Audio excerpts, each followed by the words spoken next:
Director மாருதியோடைய டைரக்ஷனில் பிரபாஸ், மாளவிகா மோகனன் மற்றும் நிதி அகர்வாலோடைய நடிப்பில் ராஜா சாப் அப்படின்ற ஒரு படம் வந்து சூப்பராக வந்து வெளிவந்துருச்சு. பல பேரோடைய எக்ஸ்பெக்டேஷன்ஸில் வெளிவந்தது. ஆக்சுவலாக இந்த படத்தை பற்றின ரிவ்யூ வந்து சோஷியல் மீடியாவில் உலா வந்துகிட்டு இருக்கு.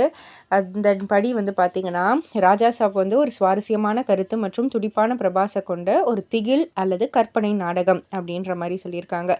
ஆனால் ஒரு விகாரமான மற்றும் முரண்பாடான திரைக்கதை அதை சோர்வடைய வந்து செய்து மைய கருத்து சுவாரஸ்யமா இருக்கு. அதை சுற்றி கட்டமைக்கப்பட்ட சில காட்சிகள், குறிப்பாக உச்சகட்டத்திற்கு முந்தைய காட்சிகள் நன்றாக வேலை செய்து, இருப்பினும் வணிக கூறுகள் காலாவதியானதாக தோன்றி படம் முழுவதும் பொறுமையை சோதிக்குது. மாருதியின் முரண்பாடான திரைக்கதை, தொய்வான எடிட்டிங் ஆகியவற்றுடன் இணைந்து ஓட்டத்தை தடுக்குது. நீண்ட நாட்களுக்கு பிறகு பிரபாஸை ஒரு துடிப்பான வேடத்தில் பார்ப்பது புத்துணர்ச்சி அளிக்குது. படத்தின் மிகப்பெரிய பலமாக அவர் எளிதில் தனித்து நிற்கிறார்.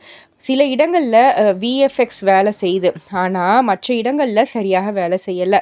தமனின் இசை வந்து படப்பிடிப்பை நல்லாவே வந்து ஒரு எனர்ஜெட்டிக்காக வந்து வச்சுருக்கு. ஒரு புதிய கருத்தை ஒரு நட்சத்திரம் மீண்டும் கொண்டு வருவது பாராட்டத்தக்கது அப்படின்ற மாதிரி இருந்தாலும், இயக்குனர் அதை ஈர்க்கும் வகையில் வழங்குறதுக்கு தவறிட்டார். எதிர்பார்த்த தாக்கம் ஏற்படலை, எதிர்பார்த்த அளவுக்கும் இல்லை அப்படின்ற ஒரு ரிவ்யூ தான் உலா வந்துகிட்டு இருக்கு.